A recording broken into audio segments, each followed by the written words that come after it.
Welcome to Softwalk. It's already 4 minutes past 10 p.m. in Kathmandu. Uh, for most part of the day, I was just preparing for this presentation, drafting an article to present to the audience. So it's a fast moving series of events in this uh, laid back capital where things are like far from transparent. We never know what happens deep inside the corridors of power in Kathmandu. It's like a rigged polity in Nepal. Every politician, every bureaucrat worth their name are like loyal to their foreign masters than their people, than the people they are supposed to represent. So it's like a rigged polity, and it's quite difficult to just make sense of whatever happens in Nepal most of the times. So there are rumors of late that this right after India's Foreign Secretary Bikram Misri visited Nepal, uh, there are rumors that this is a fact. In fact, reports have appeared that suggest, that point out that Nepali lawmakers have signed onto a blank document. And that document will be used in the future for you don't know what. Maybe for selling off Nepal's lifelines, Nepal's rivers that have the capacity to give this country a turnaround, to make its economy feasible, to supply drinking water to the people, to just supply green energy to a population of about about 2 crore 91 lakhs. So it is the only feasible a natural resource that can give this country a turnaround. But over the decades, since the 1950s, through very conspicuous, through very controversial ways, Nepal's political leadership has gifted those lifelines, the Gandak river system, the Kosi river system, right after the political change of 1950, when Matrika Prasad Koirala from the Nepali Congress was the prime minister. At that time, literally, his regime gifted the Kosi river to India. Then came his brother B.P. Koirala uh, in the 1950s. About that was in 2015 Bikram Sambat, that is 67 years ago. He literally gifted the Gandaki river system, another major lifeline of Nepal. He gave away that important river system again to India, despite protests from the people, objections from the people.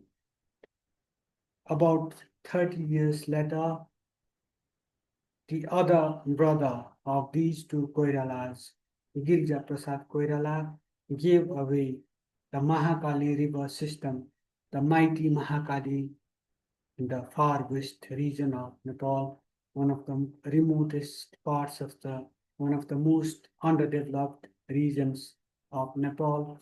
He gave away the Mahakali river to India through a very in a very conspiratorial manner, in a very opaque manner.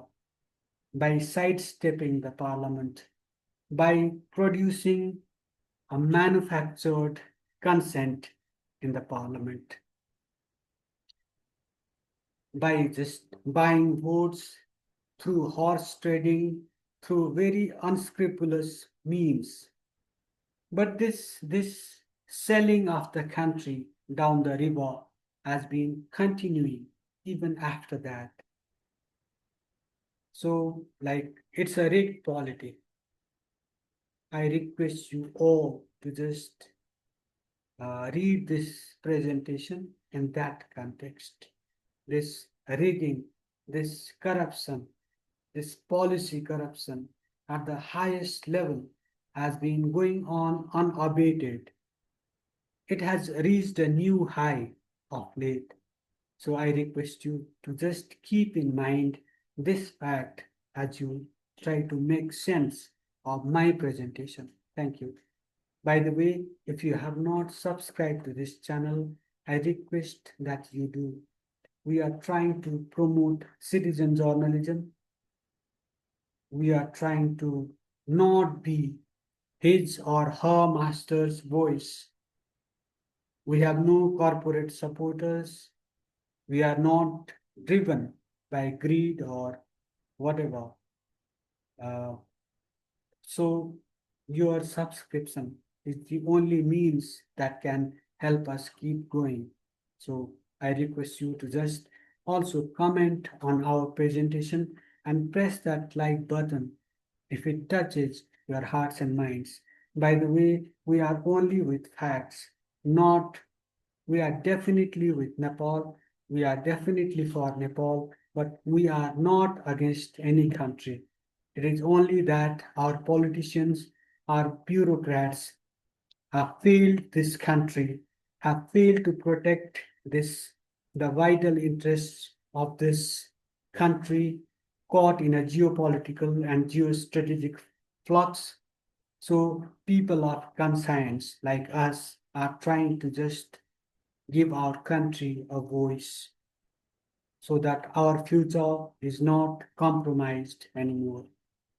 Our interests are best protected. That's the only uh, motive of this presentation. So I request you all to just subscribe to it, comment on our presentation, and press that like button if it touches your hearts and minds. So let's start this program without further ceremony.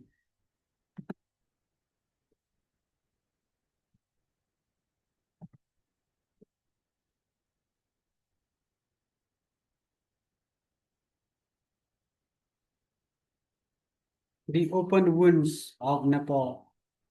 These open wounds are the result of a forced Sugauli treaty that supposedly marked the end of the Anglo-Nepal War of 1814 to 1816. Remember, this war, the Anglo-Nepal War, ended with the dismemberment of Nepal, with Nepal losing two-thirds of her territories through severing of supply lines to women, children, and elderly people, elderly fighting for their ancestral land against an empire bent on conquering the world with brute force. The wounds of that war, they have never healed. In fact, uh, at this point in time, they have begun festering once again.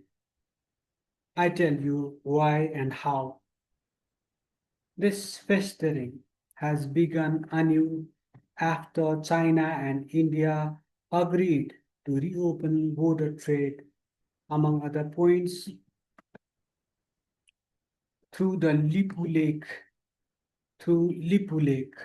that is in the Limpiadpura, Kalapani Lipulekh region of Nepal, following discussions between India's National Security Advisor Ajit Doval and Foreign Minister Wang of China, where the two sides place to boost economic activity, people-to-people contact, and cooperation on trans-border rivers. This pointed thing, this protrusion that you see in this picture, that is the reason. This is the unicorn kind of map of Nepal. So that pointed part is at the vortex of this conflict, of this latest conflict between India and Nepal. Nepal's open border remains much compromised. Some media reports suggest that India has imposed upon more than 50, I think around 52 uh, points along that border that is ill defended, ill protected, ill governed on our side because the security personnel are spread too thin. It's a small country and it's not a military power, so they don't have enough security personnel to man that border. That just leaves it like quite open to any kind of aggression, any kind of enforcement, demographic, territorial, or otherwise.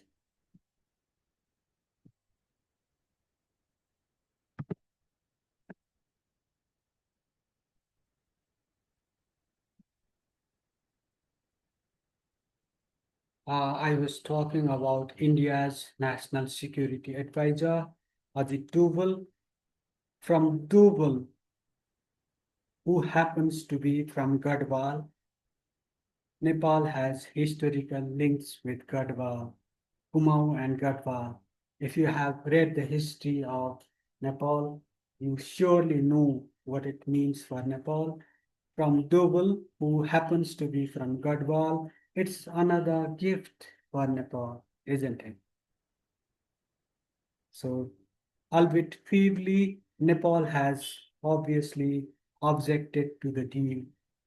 Here I show you, by the way, the map of Nepal before the Treaty of Sugauli that I said earlier, dismembered Nepal. So this is the map of what used to be a great country, a bigger country before its dismemberment through an atrocious, unjust war on the part of the empire where the sun never set at that time. And so they said. But Nepal was one of those few countries that withstood that aggression. It was definitely dismembered, but it was courageous enough to stand up to the Brits and just stop their advances.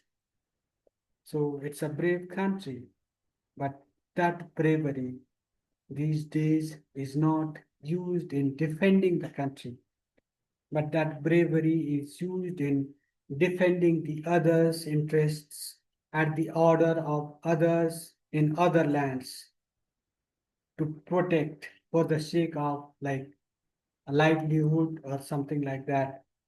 So that bravery is not used in defense of the motherland, the fatherland, the ancestral land, but that is used in the interest of foreign powers.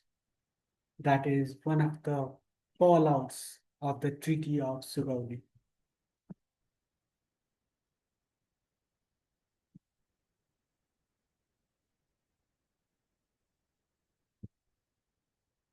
Nepal feebly objected to the deal, the latest deal between India and China, through a social media post in Nepal from Nepal's foreign minister, whereas India, through a statement from spokesperson for its Ministry of External Affairs, Ranveer Jaiswal, rejected. It was obvious that it will reject Nepal's objection to resumption of India-China border trade through the Lipulekh Pass in Uttarakhand and stated that Kathmandu's arguments were not based on historical facts. A mindset reflecting that the dear neighbor is the what they call the judge and the jury and what? What was that?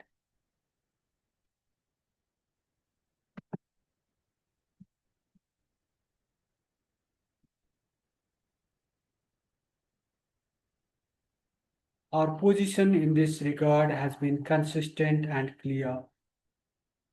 Border trade between India and uh, China through Lipulekh had commenced in 1954 and has been going on for decades. This trade had been disrupted in recent years due to COVID and other developments, and both sides have now agreed to resume it. That proverb, that adage was, "I'm the judge, I'm the jury, and I'm the executioner." That this statement, I think, reflects that mindset. So the less said about this, the better. Interestingly, India acknowledges a territorial dispute with Nepal.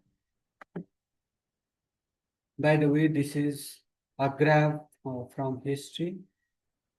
On the left is P.P. Koirala, and on the right, I think, is Chinese Prime Minister Zhou Enlai, and uh, this is Nepal and India discussing the border. This is, I think, a signing ceremony and border agreement between Nepal and India during Mao Zedong's times.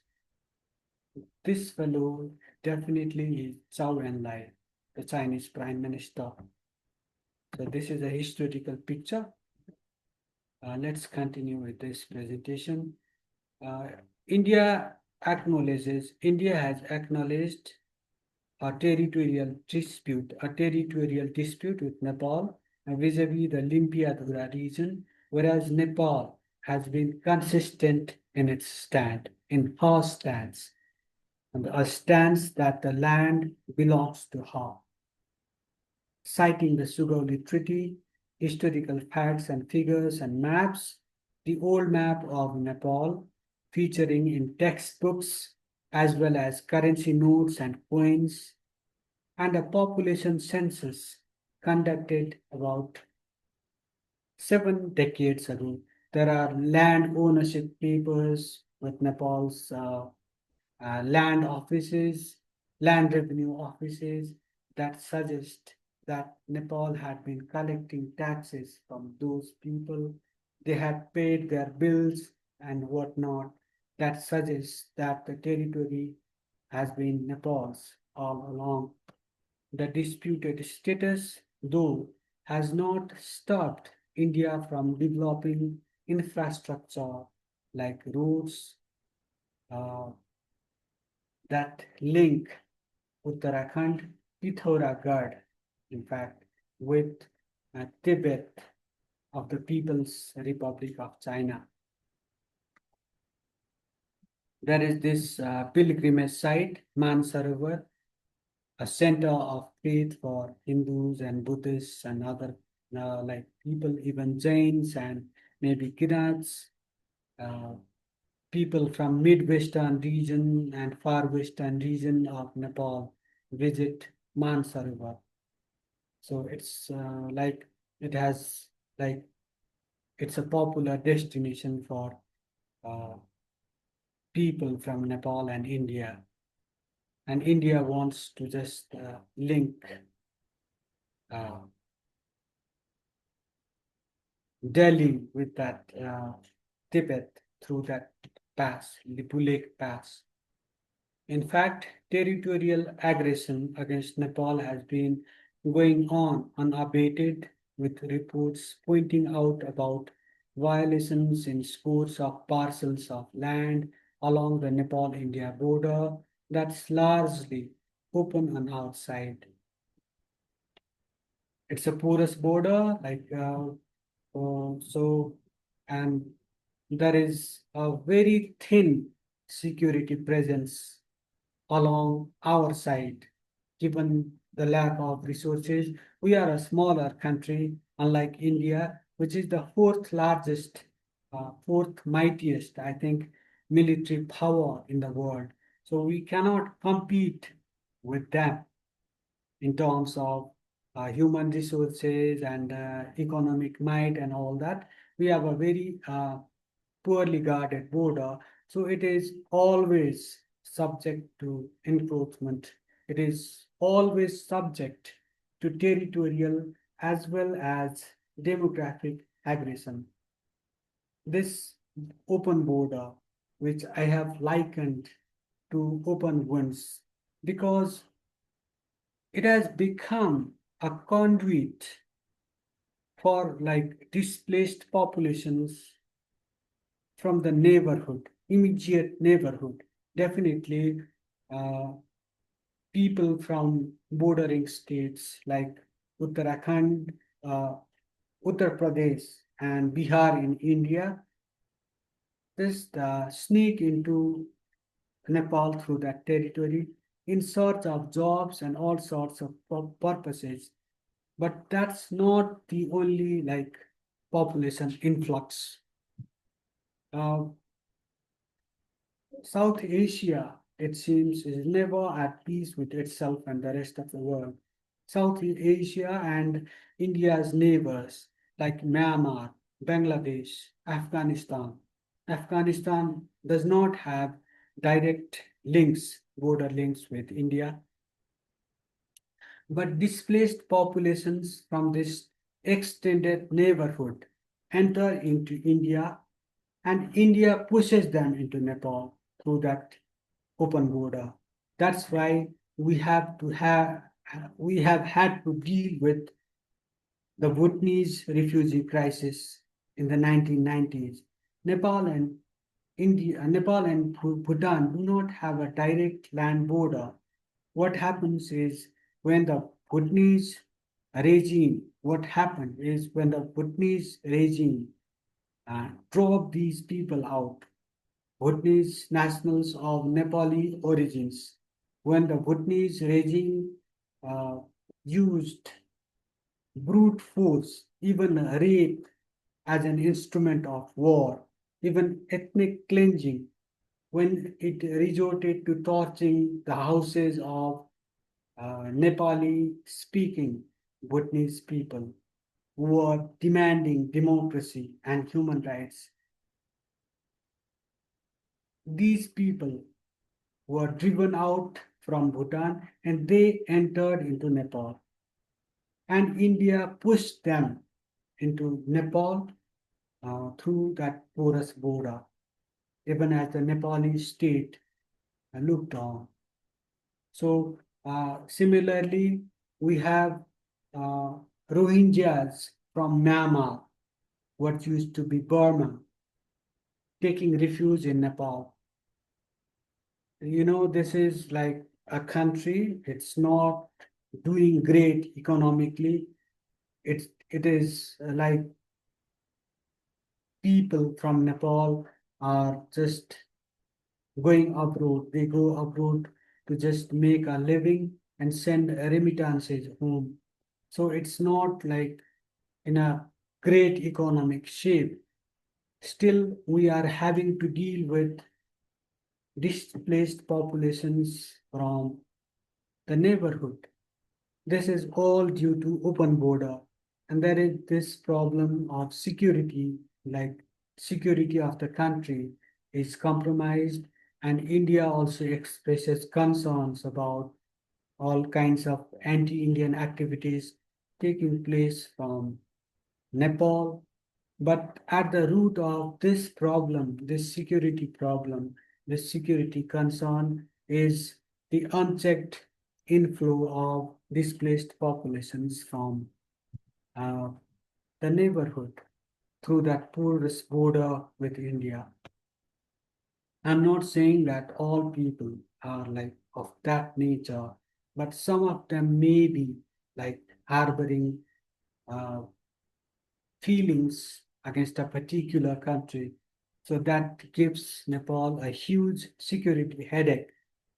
India should keep that in mind. I request India to keep that in mind and make sure that such people, such nefarious elements, do not cross the border into Nepal and give Nepal as well as India a security headache. Just keep that in mind. I request that with the policymakers, the leading lights of India.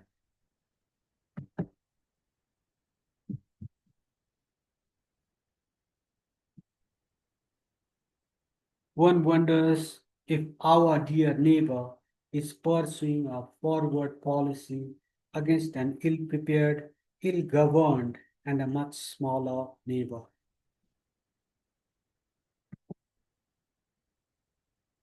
These are pictures from the Anglo-Nepal War, how the Nepalese uh, fought with a well-prepared, well-armed empire of that time, the mother of democracy. There were women who fought with their babies by holding their babies in their arms. So it's like you get the glimpses of war. This is from the Jitgadi fort in Budwal. Uh, this has become turned into a museum, and this is the map of Nepal. The map of Nepal before the dismemberment of large chunks of her territory after the Treaty of Sugauli. Jitpur was one of the flashpoints, one of the battlefronts at that time. Uh, it's like uh,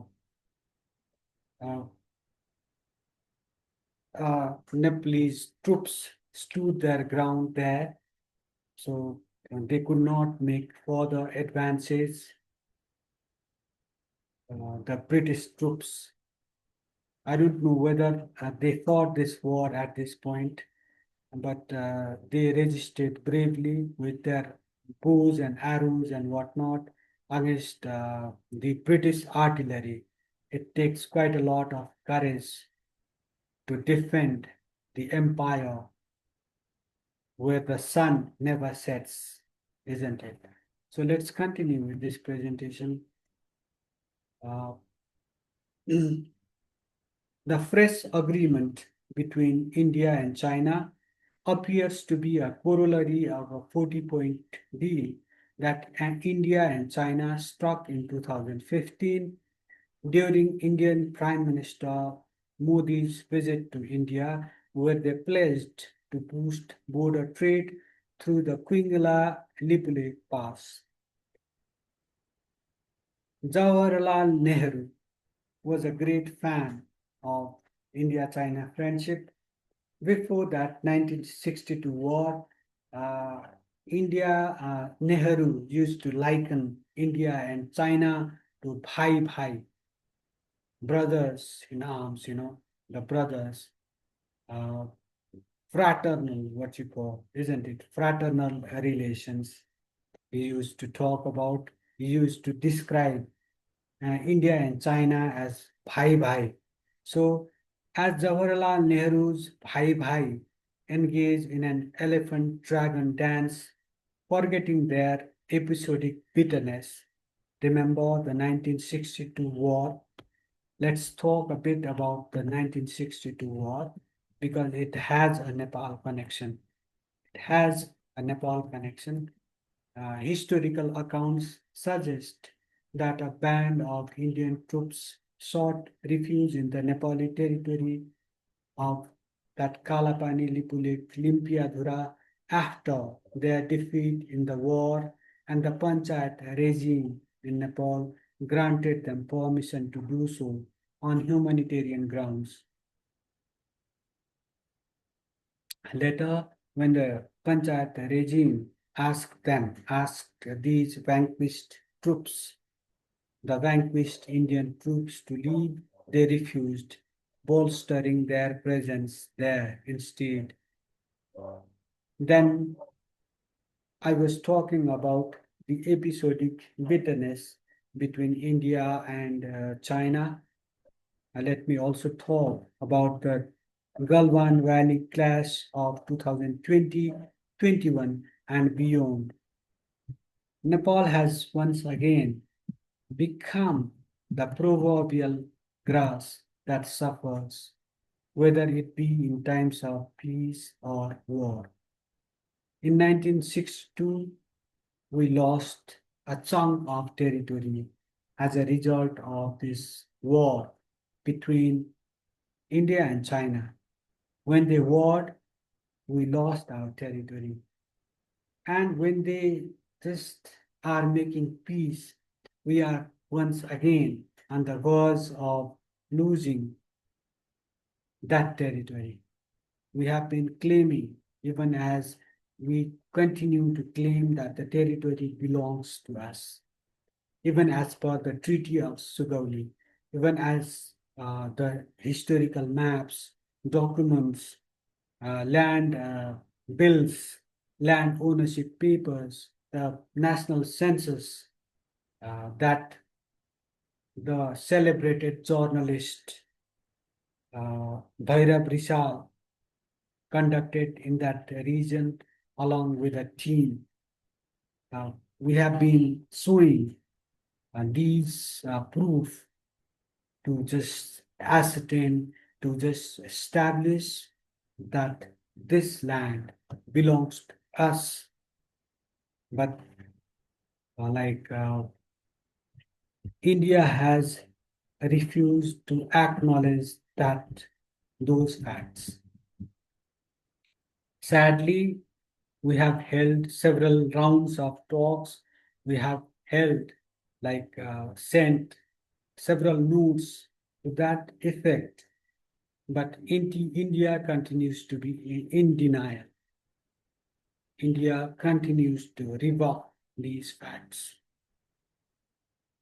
It's a strategic point. It's an all-weather pass connecting Nepal with China, with the Tibet Autonomous Region of China.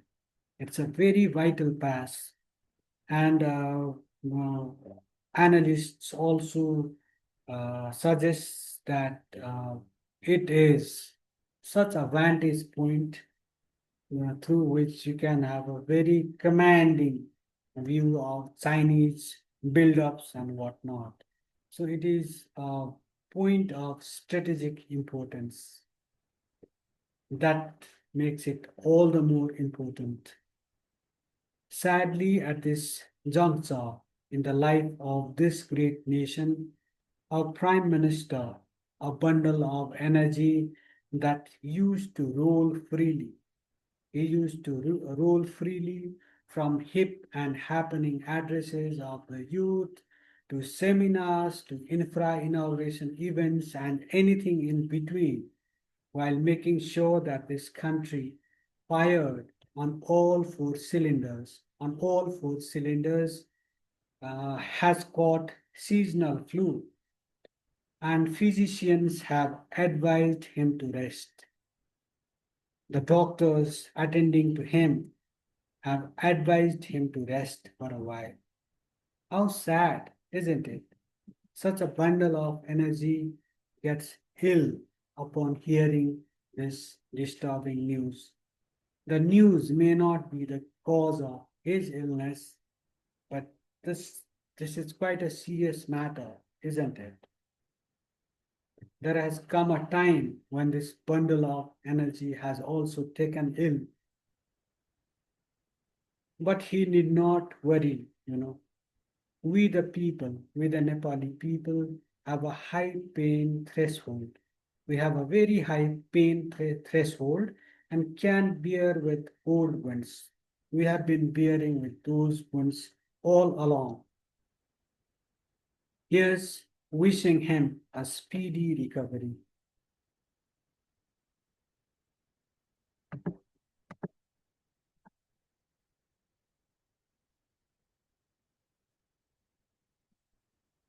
With this, we have come toward this end of the program.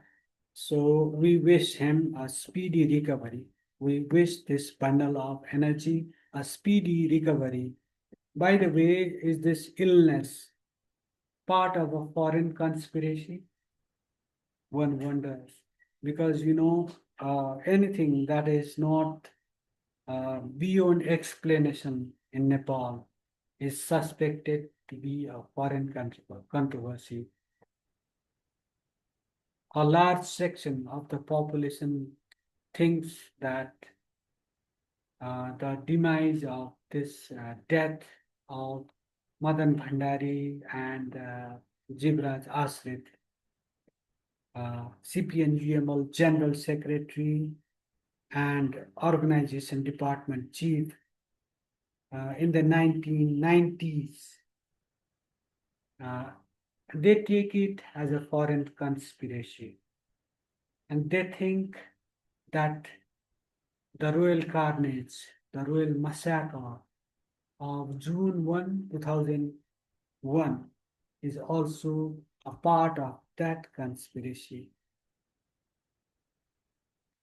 There was this Prime Minister, Girija Prasad Koirala, who used to talk about a grand design.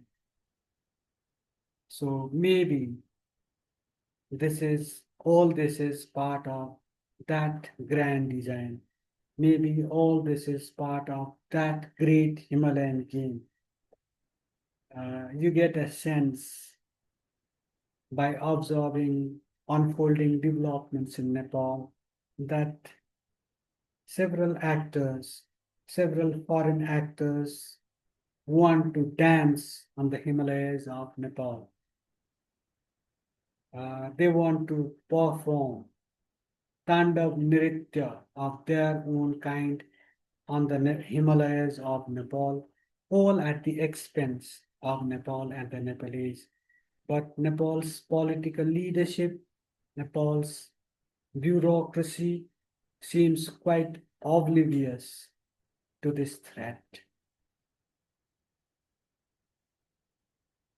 We worry quite a lot, but it's like, what difference does it make?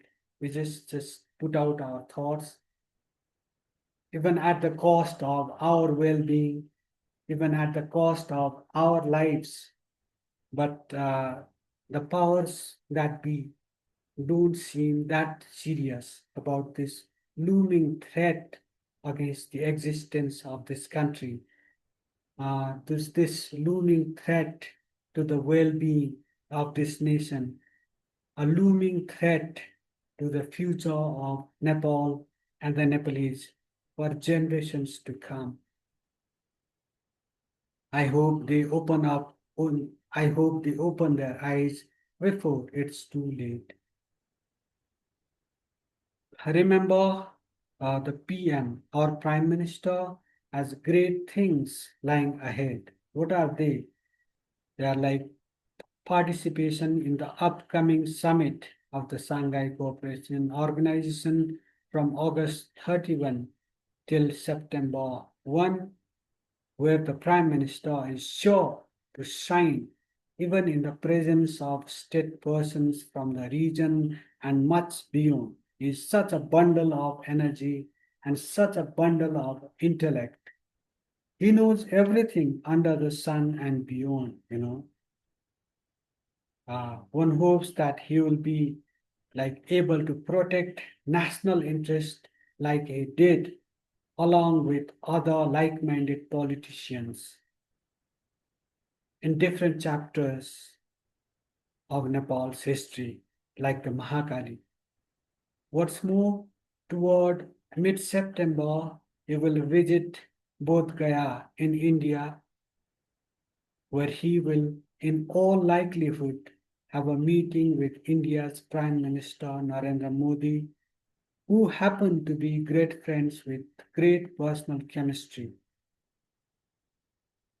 That makes you remember the friendship between United States President Donald Trump and Indian Prime Minister Modi.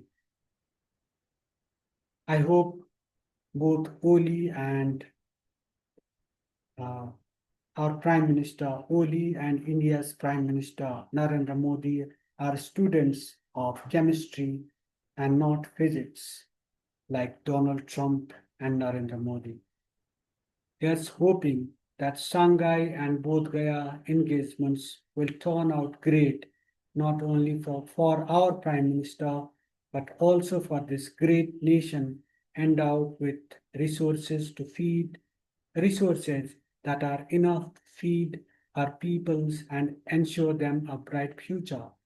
That's hoping that open wounds will start healing and Nepal will march ahead with our giant neighbors who happen not just to be the fire-breathing dragon and the elephant, not the proverbial elephant in the room, of course, but global military and economic giants. Hope springs eternal. With this remark, I wrap up this edition of Soft Talk. Thank you for watching. Thank you for listening.